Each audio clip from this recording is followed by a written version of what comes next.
a rising star at 20. A 15-year-old girl searching for comfort. Their bond began online, then messages, laughter, late-night calls, and soon went viral.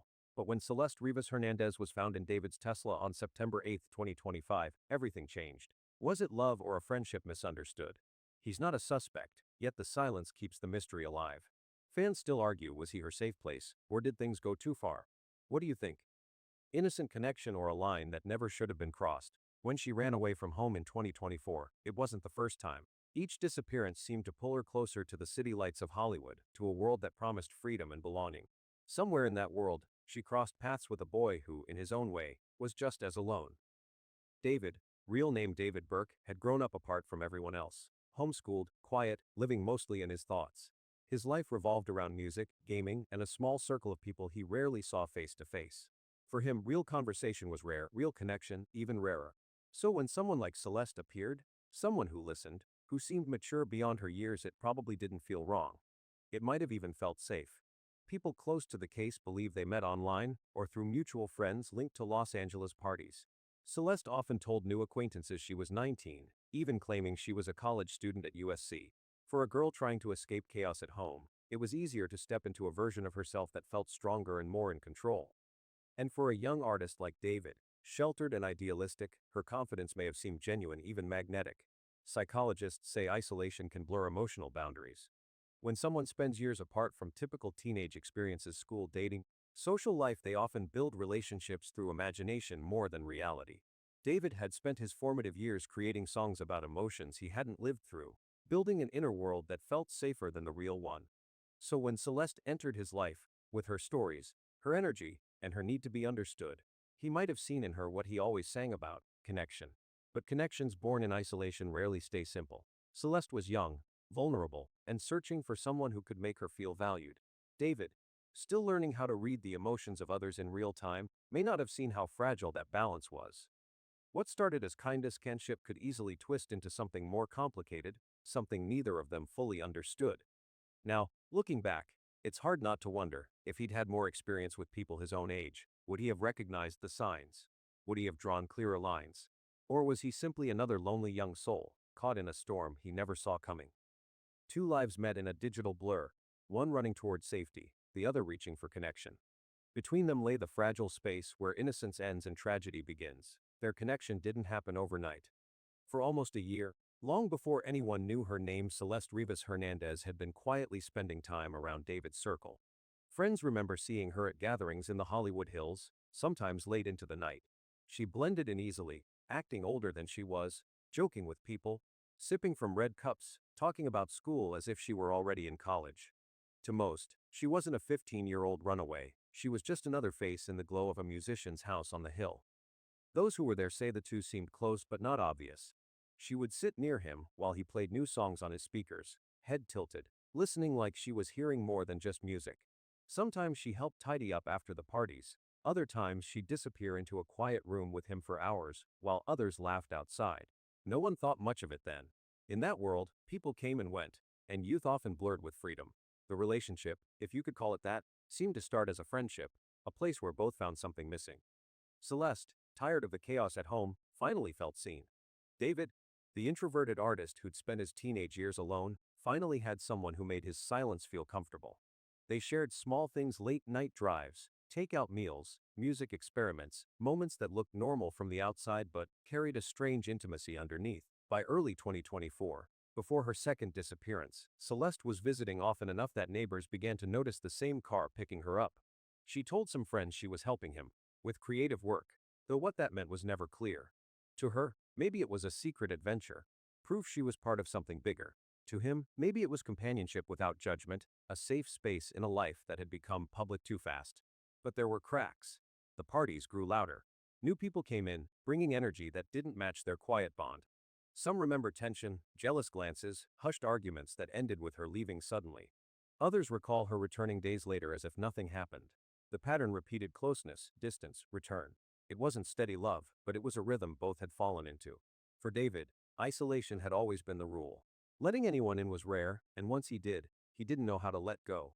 For Celeste, each visit to the house was a break from reality, a borrowed moment where she wasn't a runaway kid. Together, they created a fragile world built on half-truths and needs.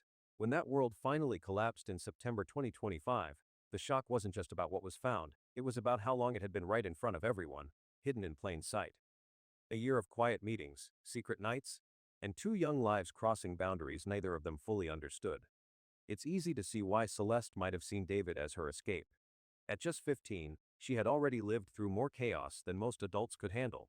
Police had been called to her home 11 times for welfare checks, signs of a family under constant tension.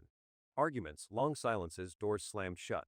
For a teenager trapped in that kind of storm, running away doesn't always mean rebellion, sometimes it means survival. And when she met David, a quiet, gentle musician who seemed to live in his own calm little world, he must have felt like the opposite event she wanted to leave behind. In her eyes, David wasn't just a singer, he was safe. Someone who listened without yelling, who didn't demand or punish, who seemed peaceful, even shy. For a girl raised in noise, that kind of quiet can feel like salvation. Psychologists call it the rescuer fantasy when someone in pain latches onto a person who feels emotionally safe, turning them into both a protector and a mirror of what they wish life could be. But it's rarely one-sided. For someone like David, who spent years homeschooled and cut off from ordinary teenage life, the sudden bond with a girl who seemed to understand him might have felt just as healing. He wasn't used to people his own age, much less someone who made him feel important outside of music. That's how the savior role often turns mutual. One wants to be saved, the other wants to save. What starts as comfort can quietly turn into dependency. There's a familiar pattern here, seen in other stories involving young celebrities and vulnerable teens. Fame attracts broken hearts, loneliness makes room for misplaced trust. Think of actors or musicians who let a younger fan get too close, not out of malice, but out of emotional blindness. They mistake admiration, understanding, and affection for maturity. The imbalance in the gap in power, age, and experience doesn't look dangerous until it's too late. In David's case, he wasn't the type to chase attention. If anything, he avoided it. But isolation has a way of distorting judgment. When your world is quiet enough, even a small spark of connection can feel like a lifeline. Celeste's presence, her laughter, her need to be cared for may have filled the silence he'd lived in for so long. And in trying to help her, to offer stability, he may have crossed into something more complicated without realizing it. Maybe that's why this story feels so tragic. It wasn't built on cruelty, but on two people trying to find peace in each other for the wrong reasons. She was running from the noise. He was hiding from the world. And somewhere between rescue and responsibility, between comfort and confusion, the line between help and harm disappeared. Celeste Rivas Hernandez's story isn't the first time a young girl has slipped through the cracks between fame, fantasy, and reality.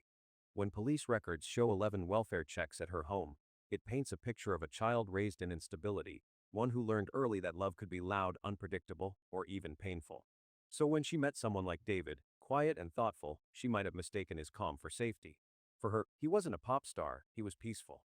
In psychology, this is called the rescuer dynamic, a cycle where one person seeks protection, and the other seeks purpose through saving them.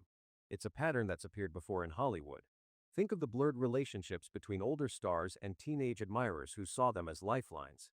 In the early 2000s, reports surfaced about young actors who got too close to fans still in high school, relationships that started as mentorships, then quietly crossed emotional lines. The danger isn't always predatory, it's emotional blindness, the inability to see how power and age shape perception. Celeste's ex-boyfriend, another teenager from her hometown, told friends after her disappearance that she had been living a secret life. She wasn't the same anymore, he said in a statement later referenced by people close to the family. She'd talk about these parties, about being somewhere safe with people who understood her. She said she finally felt seen. Those words, finally felt seen, echo the heart of this story. For Celeste, David's world may have been the first place that didn't feel like survival. For David, isolated and homeschooled for years, it might have been the first time someone made him feel emotionally needed. The parallel to famous case studies is striking. When singer Jeremy Jackson in the early 2000s faced scrutiny for his connection to a teenage fan, or when the young musician Aaron Carter blurred the line between friendship and mentorship with minors, the defense was always the same: we were just trying to help. The intent might not be sinister, but the outcome often is, because emotional rescue easily turns into emotional dependence. That's what might have happened here. David, inexperienced with real-world boundaries, could have mistaken compassion for closeness. Celeste, craving warmth, could have interpreted kindness as love. In that fragile space, secrets grow. Late-night drives, parties in the Hollywood Hills, whispered promises that weren't meant to last, all part of the secret life her ex-boyfriend said he couldn't compete with. Now, After everything, their story feels less like scandal and more like tragedy. Two young souls, each trying to escape something, one from chaos, one from isolation, and in that shared need to be understood, they found each other only to discover too late that not every rescue ends in salvation. When the story broke, the first voices to surface weren't from investigators, they were from friends. People who said they'd seen David and Celeste together, laughing, whispering, or simply disappearing from the noise of a crowded room. They described the two as inseparable. One friend called her his girl. Another said she basically lived there during the months before everything fell apart. It sounded like the outline of a love story, but in truth, memories shared after a tragedy can be blurry, shaped by guilt, curiosity, or the need to make sense of something unthinkable. Several people close to David recalled that Celeste was around often in late 2024 and early 2025. She'd help with errands, sit in on studio sessions, or bring him food when he worked late. Some remembered them holding hands. Others said it looked more like friendship, comfortable, familiar, not romantic. When asked how sure they were that she was his girlfriend, most used the same uncertain language. It seemed like it. In a world where appearance often means everything, that small uncertainty matters. The problem with these testimonies isn't necessarily dishonesty, it's perspective. Friends often interpret closeness through their own lens. To an outsider, a protective gesture might look like affection. A hug could be comforting or something deeper. When tragedy strikes, those moments take on new meaning, even when they might have been innocent at the time. Psychologists call this retrospective bias. Our minds fill in blanks with what we now believe to be true. And yet, the frequency of their time together can't be ignored. Multiple witnesses mention Celeste spending nights at his Hollywood Hills home, joining small gatherings, and staying close to him in public. To some, that pattern spoke louder than words. To others, it showed only that David, isolated, private, and often alone, had found someone who understood his quiet routines. It's possible that what looked like romance was simply an intense friendship between two people who both felt unseen in different ways. Still, human nature leans toward labels. When people don't understand a bond, they name it love. And in a world where David rarely let anyone close, Celeste's presence became a story on its own. After her death, those fragmentation grew into narratives. She was his secret girlfriend. I couldn't let her go. But as with many tragedies, the truth may sit somewhere in between, a connection real enough to matter, yet undefined enough to confuse everyone around them. If these accounts are true, they show a closeness that went beyond chance meetings. But the reliability of those memories remains uncertain, colored by speculation, blurred by emotion, and shaped by hindsight. What's left are fragments, glances remembered, whispers half heard by people who can't quite agree on what they saw. And between those fragments lies the hardest question of all: were they truly in love? Or just two lost souls the world mistook for something more? Celeste's ex-boyfriend remembers her as a girl who was always half somewhere else, present in body, but miles away in thought. He said she talked often about wanting to leave home, about how everything there felt heavy and cold. She used to tell me she just wanted peace, he recalled. Not fame, not money, just quiet. For a teenager growing up in constant turmoil, peace can feel like the rarest thing in the world. And when she met David, that longing may have finally found a direction. According to the ex-boyfriend, Celeste often spoke about her family problems in fragments, arguments that lasted hours, nights spent waiting for things to calm down, and a feeling that no one really saw her. Those stories line up with the 11 welfare calls police made to her house. By the time she was 15, she had learned that chaos was normal and silence meant danger was near. Psychologists say teens raised in unstable homes often develop survival attachments. They cling to anyone who makes them feel safe, even if that safety is temporary or imagined. David, quiet and self-contained, might have been the first person who didn't raise his voice. The ex-boyfriend also remembered the shift in her tone after she met David. She stopped answering for days. When we talked, she said she was fine, just busy. That she was helping someone with music stuff, he said. To him, it sounded harmless at first until she started talking about how different her new life felt. She said she could finally breathe. That she didn't have to hide who she was. But in truth, she was hiding more than ever. By pretending to be 19, she built a fragile identity that gave her freedom, but also erased her safety net. For Celeste, running away wasn't just about escaping her family, it was about rewriting her story. She wanted to be someone in control, someone strong enough to choose where she belonged. Her bond with David may have been less about romance and more about refuge, a place where she'd live inside someone else's calm. But when young people use relationships to escape rather than heal, the emotional balance quickly collapses. The more they rely on that connection, the less they can stand on their own. This pattern isn't unique to Celeste. Studies on adolescent psychology show that teens from unstable homes often experience premature emotional maturity. They crave adult relationships before they're emotionally equipped to handle them. It's not about manipulation, it's about survival through attachment.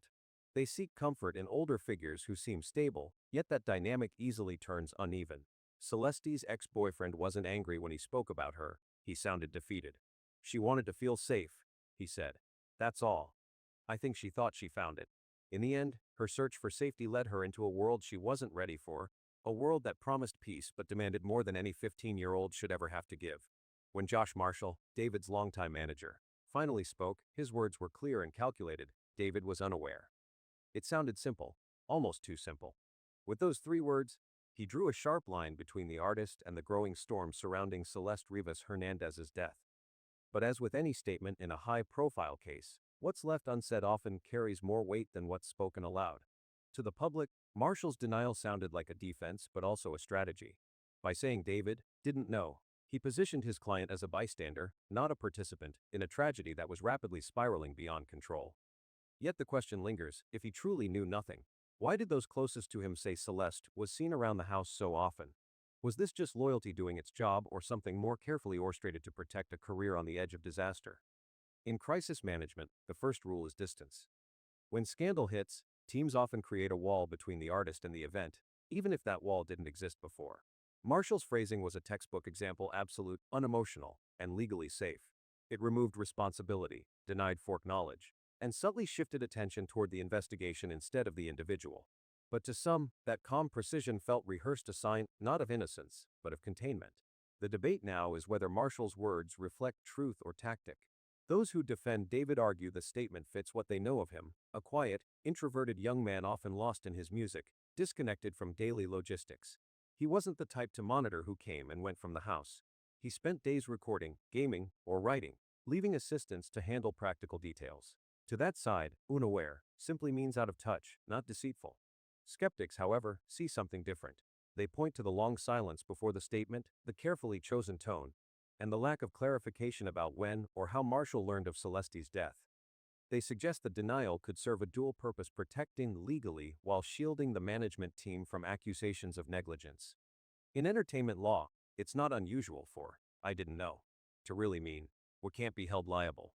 Another layer lies in motive. The pressure to preserve a multi-million-dollar image is immense. A single connection to an underage tragedy could end sponsorships, tours, and years of work. For that reason, some crisis advisors choose denial first, facts later, a gamble that buys time, hoping the evidence will eventually validate the silence. It's a risky move, but one that has worked before. In past Hollywood scandals, early denial statements later blurred into technical truths. Maybe the artist didn't know the details. Maybe the team handled things off record. The audience is left to decide whether that kind of ignorance is innocence or convenience. Still, Marshall's confidence in the phrase, "David was unaware," deserves attention. It's not defensive, it's declarative. That could mean one of two things: either the management truly has internal evidence proving the artist's lack of knowledge, or they are doubling down on a narrative that must hold, no matter what emerges next. The difference will become clear only when the investigation releases its final findings: emails, timestamps, security logs. Until then, every repetition of that statement keeps the audience guessing. Was David truly in the dark, or did someone decide that ignorance would be his safest defense? The tension between truth and protection is where this story lives now, an uncomfortable space where silence might not be guilt, but it's certainly not peace. On September 18, 2025, investigators executed a search warrant at David's Hollywood Hills home and seized multiple devices: his phone, laptop, external drives, and the onboard data system from his Tesla. It marked a turning point in the case, shifting the focus from speculation to hard evidence.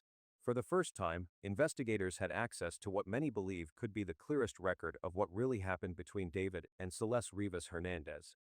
The most important piece isn't the phone, it's the Tesla. Modern Teslas store layers of digital information far beyond GPS routes. Every time the car is unlocked, driven, or opened, the system logs the event down to the second. Investigators can use that data to rebuild a timeline dating back to April 2024, when Celeste was last confirmed alive before one of her disappearances. The logs can show if the vehicle was opened at unusual hours, whether its trunk or front trunk was accessed, and even whether the key fob or app was used. Combined with location data, it could reveal who was with the car, where it went, and how long it stayed there. If, as some sources claim, The Tesla's Sentry Mode cameras were active, that could be even more telling. These systems automatically record nearby movement, potentially capturing moments outside the car that no one knew were being filmed. Such footage might confirm if Celeste was seen entering the car voluntarily or if someone else was present that night. Even if video files were deleted, Tesla's cloud-linked logs could still show that recordings existed, when they were made, and if they were manually erased. Investigators are combing through David's messages, focusing on communications from April 2024 onward. That's when Celeste reportedly began spending time at his house. Digital forensics teams will look for deleted texts, encrypted chats that could clarify whether she contacted him before her disappearance or afterward. Patterns in timestamps, late night messages, location pings, or gaps in communication can tell a story even when words are missing. Then there's the song Celeste. Fans noticed it briefly appeared on a private playlist and was taken down soon after news of her death broke. Some claim it was written months earlier, possibly inspired by her. Others argue it was simply an unreleased demo that became too painful to keep online. The allegation that David deleted it intentionally to hide something remains unproven. Still, investigators reportedly requested metadata tied to that track recording date, file edits, and upload logs to determine whether its removal coincided with the timeline of the investigation. Taken together, the devices seized on September 18 could hold the missing puzzle pieces, text fragments, location trails, and digital fingerprints that outline not just what happened, but when choices were made. Whether the data clears David or raises new questions, one thing is certain: the truth may no longer be hidden in rumors or memories. It's now inside the circuits and servers that remember everything people tried to forget. When investigators completed the first round of forensic analysis, one detail stood out: there were no signs of physical violence on Celeste Rivas Hernandez's remains. No evidence of restraint, trauma, or defensive wounds. That finding changed everything. It shifted the conversation away from an image of assault or force and toward the deeper, more complicated question: what kind of relationship did they really have? For months, rumors had painted David as a shadowy figure in a tragic love story. Some believed the two were romantically involved, others insisted they were just friends, a young artist offering comfort to a runaway girl who felt invisible at home. With the absence of violence, both theories suddenly felt possible. The mystery was no longer about what he did to her, but what she meant to him. People close to them described the bond as emotionally intense but uncertain. Friends said Celeste was often around, that she admired him deeply, and that he seemed protective, even gentle. They spent time together in quiet spaces, listening to music, sharing food, sometimes late into the night. For an introvert like David, who had spent most of his teenage life isolated, this connection might have been more about companionship than romance with someone who understood his silence. But to Celeste, who came from Turking and longed for belonging, that bond might have felt like something more. Psychologists call this kind of dynamic a misaligned attachment, when two people form a deep emotional link, but their intentions don't match. One sees safety, the other sees love. And because Celeste often presented herself as older, claiming to be 19, even a college student, it's possible that David never truly understood how young she was. Whether that misunderstanding was accidental or convenient remains the hardest question to answer. From a legal standpoint, the distinction matters enormously. Under U.S. law, particularly in California, any sexual or romantic relationship with someone under 18 is considered statutory misconduct, even if the minor consents, even if the older person didn't know their real age. The law doesn't weigh feelings, only facts. A 5-year age gap can turn affection into a felony if it crosses that line. But without evidence of physical intimacy or coercion, prosecute and face an impossible burden, proving that a boundary was crossed when both individuals kept it private. This is why investigators are focusing not just on evidence of harm, but on patterns of behavior, messages, photos, timing, the way they referred to each other. Was this truly a secret romance, or the projection of a lonely girl and a withdrawn artist? The lack of violence makes guilt harder to claim, but it also leaves more space for moral ambiguity, the kind that law can't always measure. For now, the absence of wounds doesn't mean the absence of damage. If their relationship was born from loneliness, misunderstanding, or misplaced trust, it still leaves behind a quieter kind of tragedy. Maybe no one hurt Celeste in the physical sense, but somewhere along the line, the boundaries between comfort and care, innocence and consequence, blurred beyond repair. The autopsy results brought clarity but also more silence. Celeste Rivas Hernandez was not pregnant, and there were no clear signs of physical trauma. Yet the condition of her body, heavily decomposed after weeks in the front trunk of a Tesla, made it impossible to rule out subtle injuries or other traces that could explain what really happened. What the report confirmed, breaking but incomplete: a young girl had died, and the truth about how and why was still trapped in the shadows between time and decay. For investigators, the absence of pregnancy was significant. It removed one of the loudest rumors circling around the case, that Celeste's relationship with David had turned intimate and secret.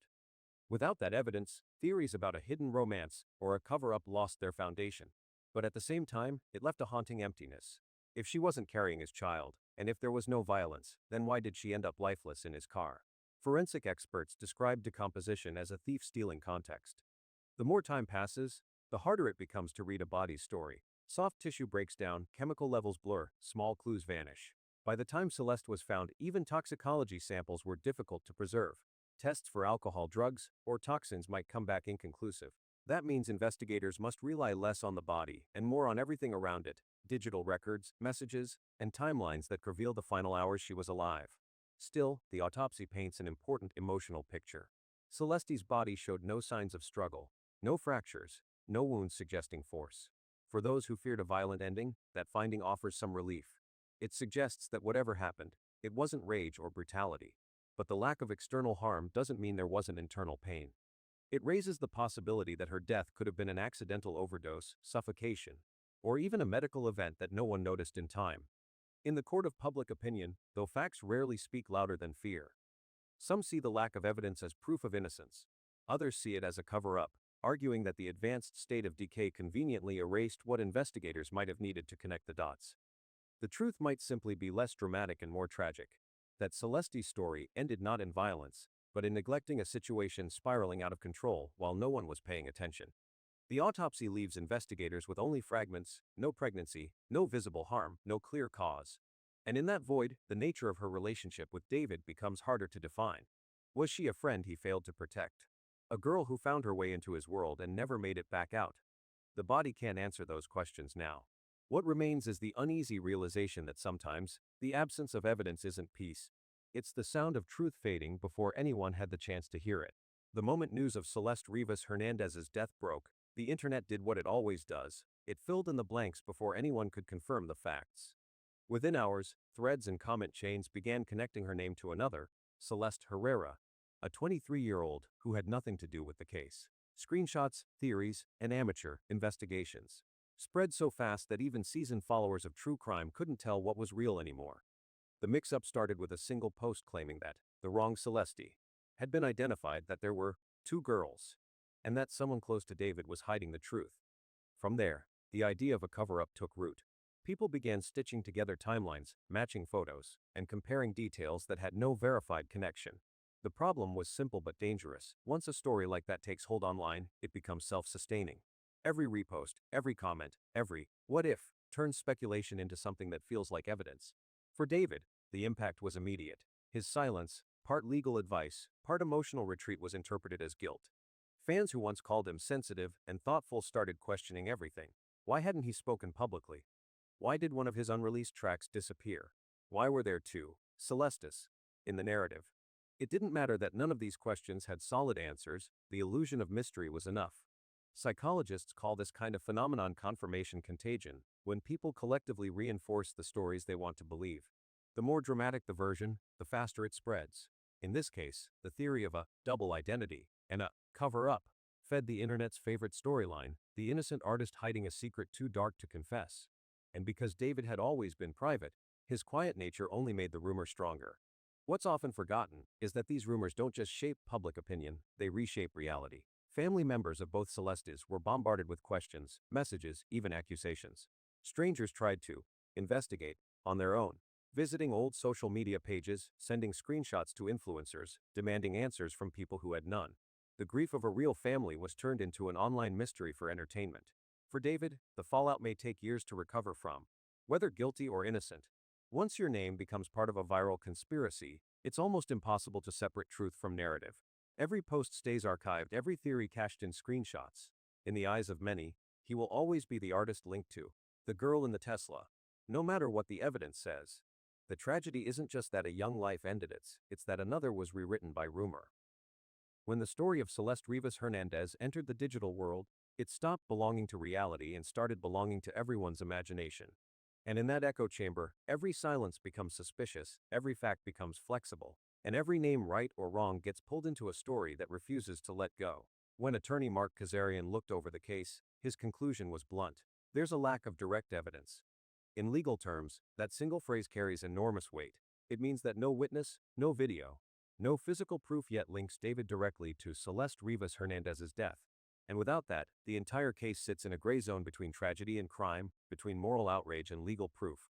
Kazarian explained that investigators are likely facing a difficult distinction that can decide the future of everyone involved, the difference between homicide and improper handling or concealment of a body.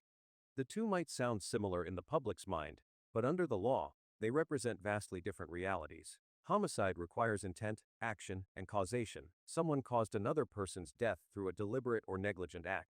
Concealment, however, is what happens afterward in an attempt to hide or move a body, even if the death itself wasn't caused by the person doing it. That's where the phrase lack of direct evidence becomes critical. There's no weapon, no witness, and no proven sequence showing David harming Celeste. The forensic results revealed no visible injuries, and the decomposition erased many smaller clues. So unless toxicology tests uncover drugs connected to him, or digital evidence like TEX or GS data shows a cover-up in real time, prosecutors have little to stand on for a homicide charge. But Kazarian also warned that absence of evidence doesn't mean absence of action. If investigators discover that David or anyone in his circle knew Celeste was dead and failed to report it, or worse, tried to hide her, then the legal focus shifts. In California, knowingly concealing a body is a felony. It doesn't carry the same penalty as murder, but it still speaks to intent, the intent to delay questions, or to control the narrative. And that, legally, is where motive becomes everything. If the defense can argue that David didn't know Celeste was in his car, that he discovered her later or not at all, then concealment collapses. But if data from his Tesla shows the car was opened multiple times, or messages hint that he panicked after realizing what happened, prosecutors could frame it as post-event awareness. Not murder, but the conscious choice to hide what should have been reported. Kazarian emphasized that juries don't convict on emotion, they convict on evidence that survives scrutiny. A story can be suspicious, but suspicion isn't a crime. The line between guilt and grief, he said, will depend on whether the investigation finds proof that David acted, not just existed in the aftermath of Celeste's death. For now, the legal picture remains half-drawn. What began as whispers of murder may narrow down to a case about silence and decisions made too late. And in the eyes of the law, that silence of what someone did or didn't do after the fact can be just as defining as the act itself. When investigators seized David's devices and Tesla on September 18, 2025, the story of Celeste Rivas Hernandez shifted from rumor to reality. What they found wasn't just electronics, it was memory stored inside metal, GPS logs, and unsent messages. It was the digital heartbeat of two lives that had quietly collided and ended in tragedy. The evidence told a fractured story. The autopsy confirmed there were no signs of pregnancy and no visible injuries.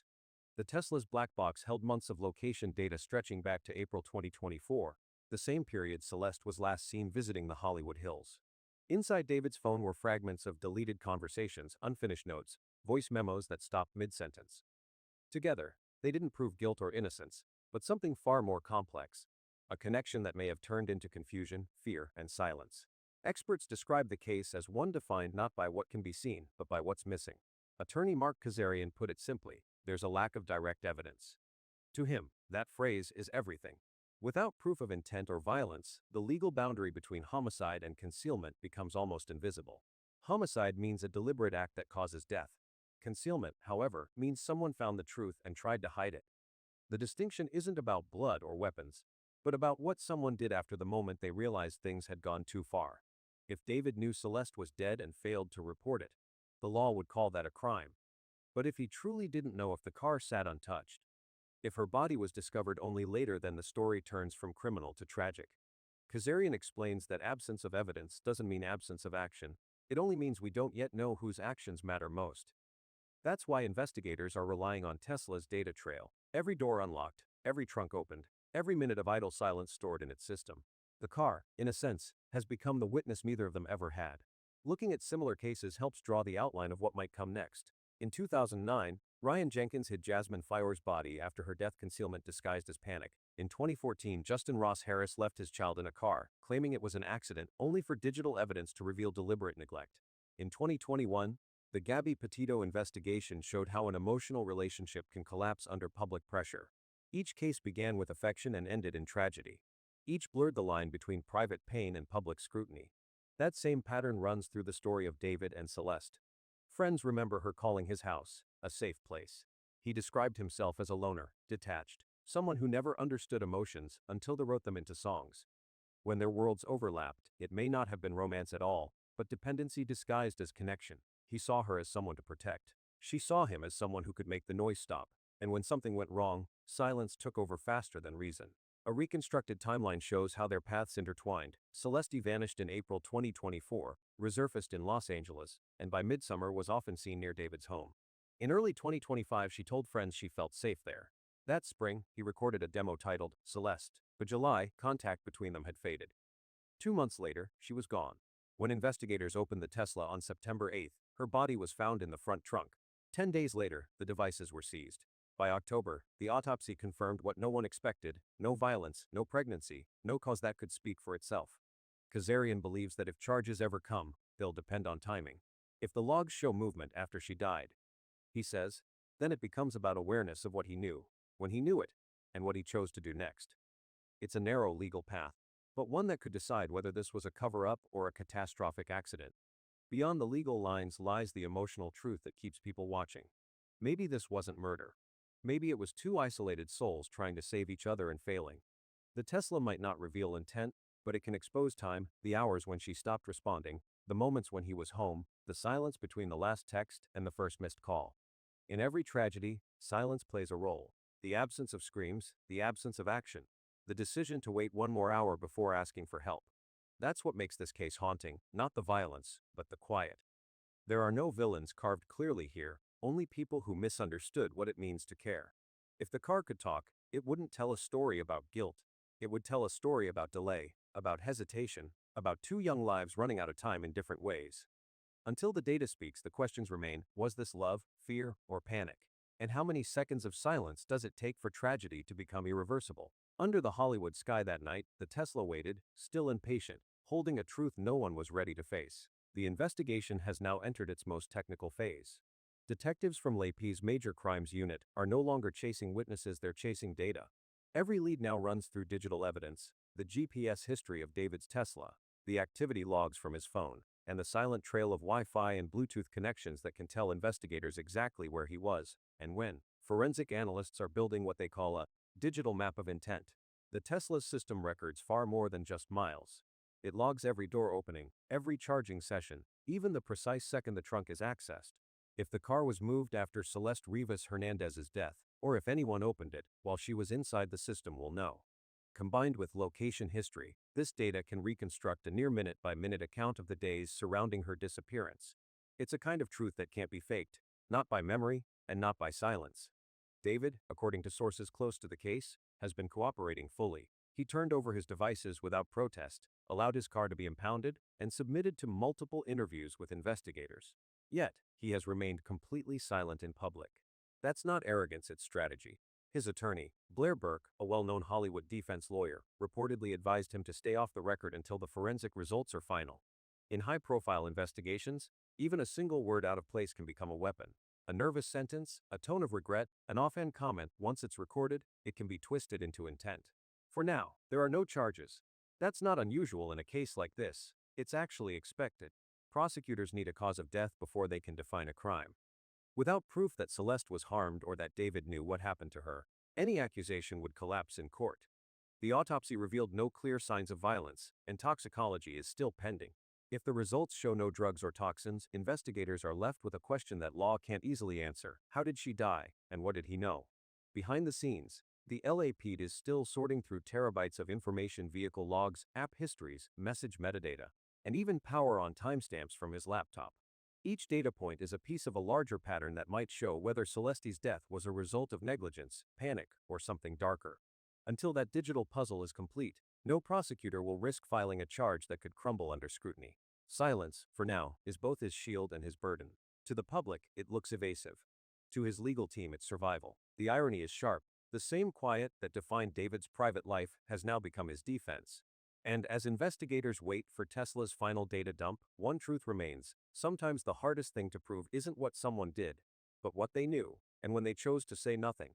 The public reaction to the Celeste Rivas Hernandez case has been intense, emotional, and divided. When news spread that the 15-year girl's body had been found inside the Tesla belonging to 20-year-old musician David, the internet didn't wait for answers. Within days, hashtags, tributes, and outrage flooded comment sections, while David's management quietly announced that his upcoming tour had been canceled. Brand collaborations paused almost overnight. Clothing companies removed his name from campaigns, and one tech sponsor suspended its contract pending further clarity. In an industry built on image, silence became as damaging as guilt. Fans who once saw him as the quiet, introspective artist behind sad love songs now questioned how much of that darkness came from real life. Others defended him, arguing that grief and legal caution shouldn't be mistaken for indifference. But in the world of celebrity, timing is everything, and his silence landed like an admission. The longer he stayed quiet, the louder the internet became. While his career stalled, Celeste's family tried to reclaim her story. A GoFundMe campaign launched within days of the discovery to help cover funeral costs and counseling for her younger siblings. The donations poured in, not just from friends and neighbors, but from strangers around the world who saw in Celeste a reflection of countless lost teenagers, bright, misunderstood, and desperate to feel safe. Her funeral was held on October 5, 2025, a small ceremony filled with photographs of a smiling girl in her Quincy-era dress, far removed from the tragedy that now defined her name. Her family released a short statement afterward. Celeste was not a mystery. She was our daughter. She wanted to be happy. That's all. That line struck people deeply because it cut through the noise. It reminded everyone that beneath the drama and speculation was a real child, one who never got to finish growing up.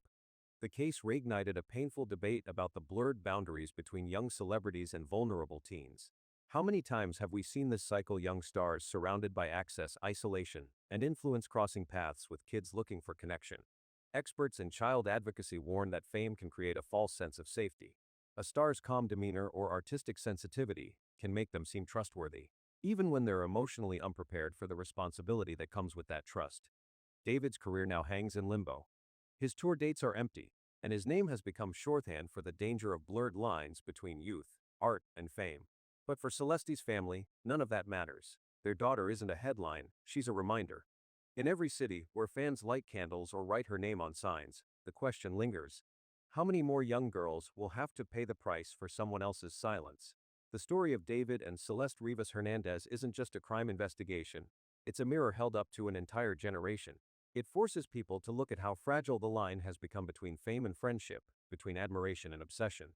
In a world where teenagers grow up watching their idols live online, the idea of knowing someone famous feels real, even when it isn't.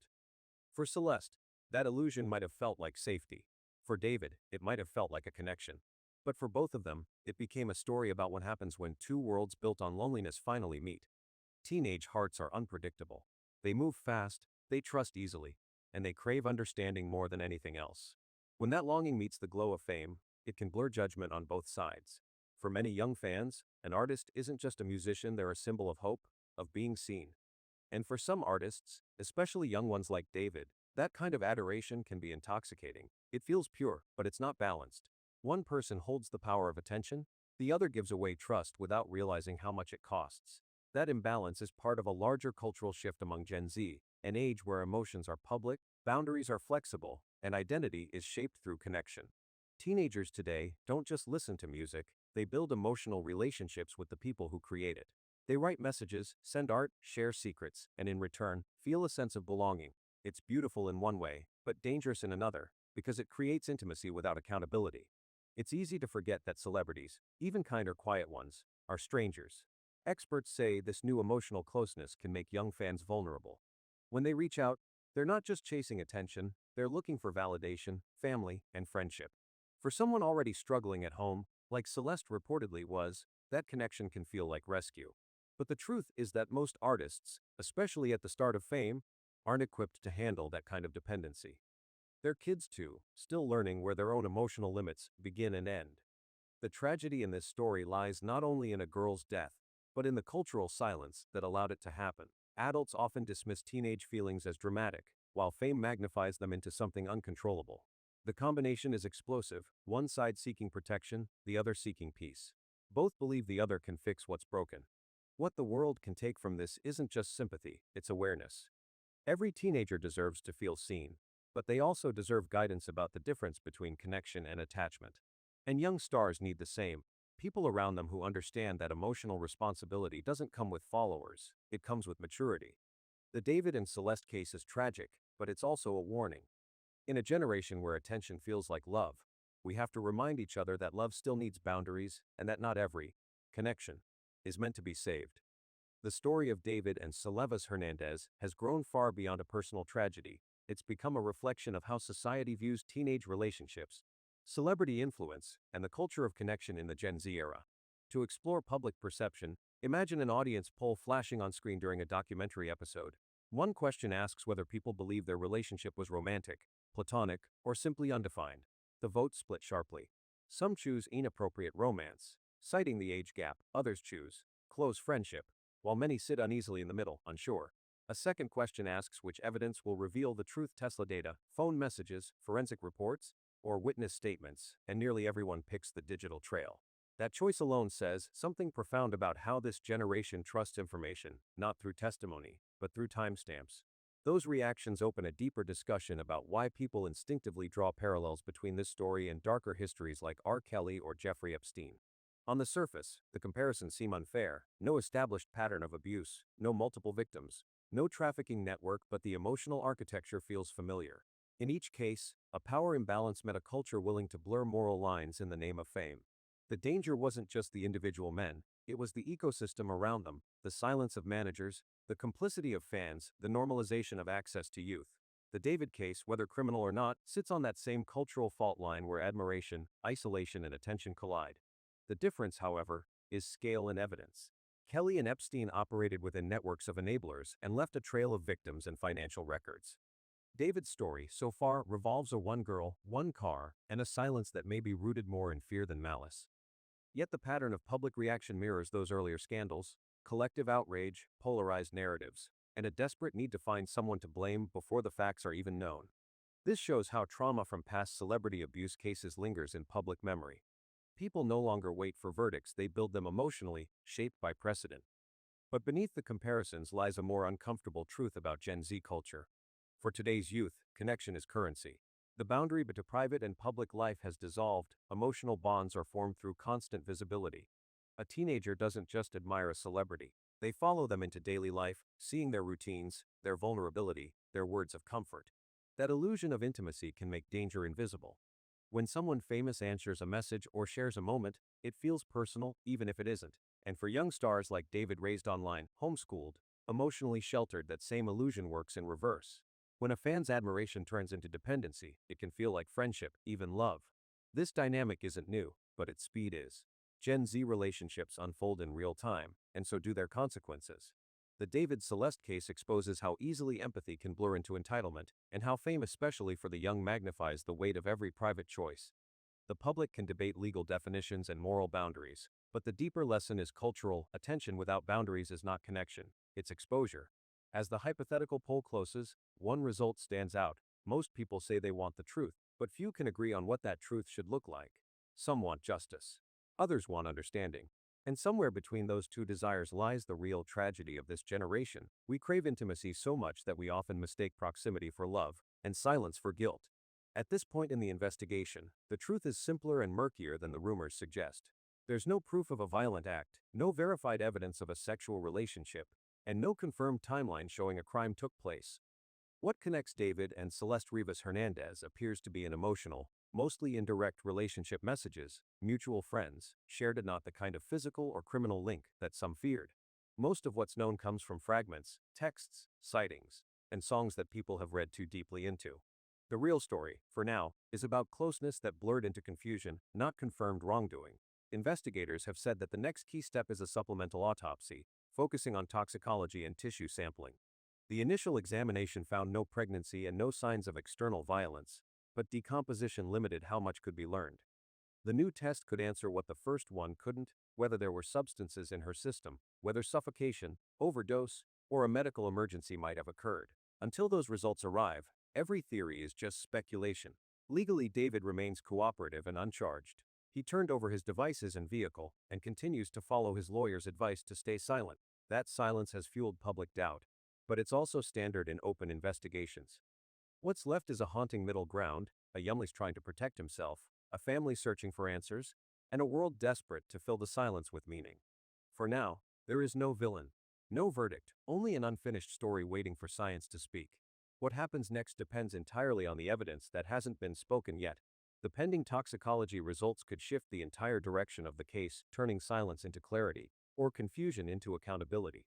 If the new tests reveal traces of drugs, alcohol, or sedatives, investigators will have to determine how those substances entered Celeste Hernandez's system and whether anyone else was responsible.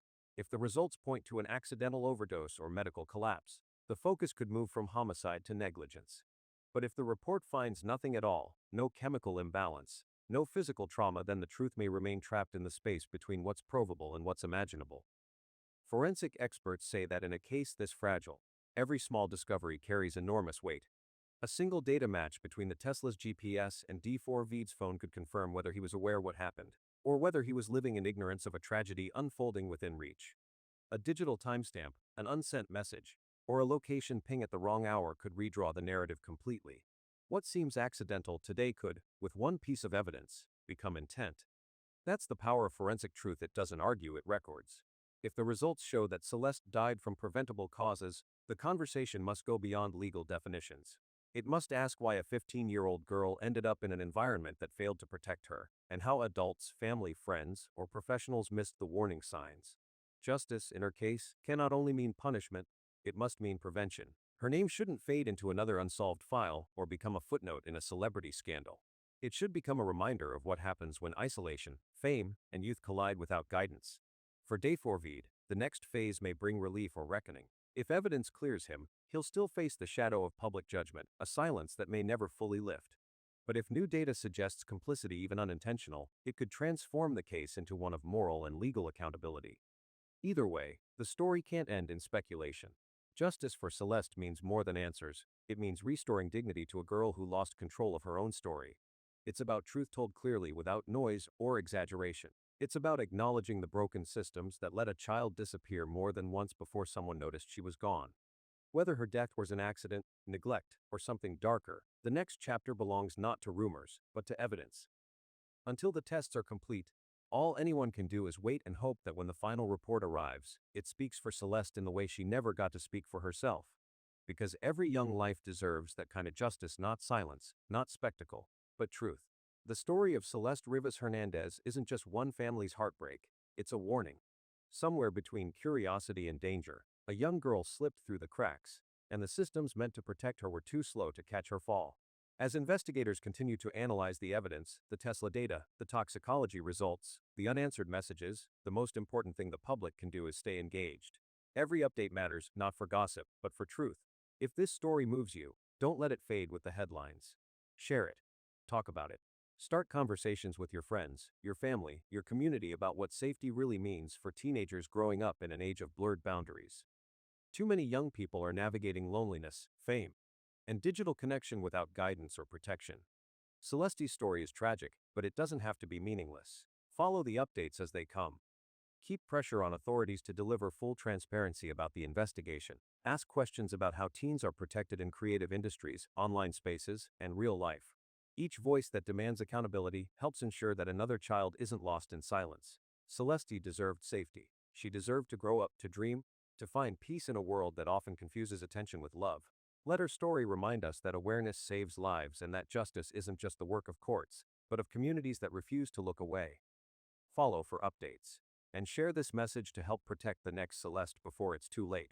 Celeste Rivas Hernandez's story breaks hearts because it ended before it ever had the chance to truly begin. She was only 15, an age meant for discovery, not disappearance. Too young to understand how fragile trust can be, too hopeful to imagine danger hiding behind kindness.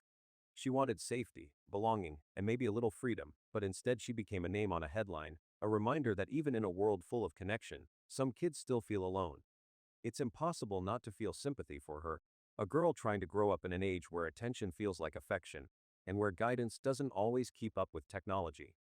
Celeste's life shouldn't have ended in confusion. She deserved to find her place, not to become a cautionary tale. As the investigation continues, people are asking what happens next. Will new evidence lead to criminal charges? Possibly if toxicology or GPS data shows neglect or concealment. But it may also confirm a tragic accident, one born of silence and poor decisions, not malice. What can this case teach us? That teenage safety isn't just a family issue, it's a community responsibility. Fame, loneliness, and youth form a dangerous triangle when left unchecked. To prevent another tragedy like Celeste's, parents need to talk openly with their children about emotional boundaries, not just physical ones. Teenagers should know that not everyone who listens truly understands and that attention, especially from adults or celebrities, comes with risks. For young artists, education about responsibility and consent should be as essential as talent training. So the question becomes, how do we build a world where no child feels safer with a stranger than at home? How do we teach young people that their worth isn't tied to someone else's admiration? And perhaps most haunting of all, how many more Celestes will it take before we start listening? The tragedy of Celeste Rivas Hernandez and David Burke also exposes a critical gap in how society manages young artists and protects vulnerable teens from the dangers of fame's orbit. This case, rooted in loneliness and blurred boundaries, underscores the urgent need for systems to oversee artists' interactions and detect harmful behaviors early to prevent heartbreak like Celeste's. Several key lessons emerge, pointing to actionable solutions for the entertainment industry, communities, and families. First, the industry must implement stricter oversight for young artists. David, a 20-year-old musician raised in isolation, lacked the emotion to navigate a relationship with a vulnerable 15-year-old like Celeste. Entertainment companies should mandate training on emotional boundaries, consent, and the power dynamics of fame. Young artists, often thrust into the spotlight without real-world experience, need mentors, not just managers, who guide them on handling admiration responsibly. Contracts could include clauses requiring regular check-ins with mental health professionals to address the pressures of fame and prevent misguided connections. Second, early detection of risky behaviors requires proactive monitoring. Celeste's frequent visits to David's home went unnoticed by those around him, from friends to his management team. Agencies and entourages must be trained to recognize red flags, such as minors spending excessive time in adult spaces or signs of emotional dependency. Regular audits of an artist's social circle and digital interactions could flag inappropriate relationships before they escalate. Technology, like AI-driven analysis of communication patterns, could help identify concerning dynamics without violating privacy, ensuring that someone like Celeste doesn't slip through the cracks. Third, the creative industry needs to foster accountability, not silence. David's prolonged silence, advised by his legal team, fueled public suspicion and deepened the tragedy's impact. Management teams should encourage transparency, balancing legal caution with ethical responsibility. Public statements, even if brief, can humanize artists and reduce speculation. Industry-wide protocols could require immediate reporting of concerning incidents, like a minor's unexplained presence, to authorities or child welfare services, preventing situations from spiraling into crisis. Finally, communities and families must bridge the gap where fame meets vulnerability. Celeste's unstable home life pushed her toward a world that felt safer but wasn't. Schools and community programs should educate teens about the risks of seeking validation from celebrities, emphasizing that attention isn't love. Parents need resources to recognize signs of emotional distress or secret lives, like Celeste's repeated runaways. Collaborative efforts between schools, child welfare agencies, and entertainment platforms can create safety nets, ensuring teens have trusted adults to turn to before they seek refuge in dangerous places. Celeste's story is a call to action. By equipping artists with emotional tools, monitoring interactions, fostering transparency, and supporting vulnerable youth, society can prevent another tragedy. Her life deserved more than headlines. It deserved protection. Let's build a world where no child's search for safety ends in silence, and no artist's inexperience becomes a catalyst for loss.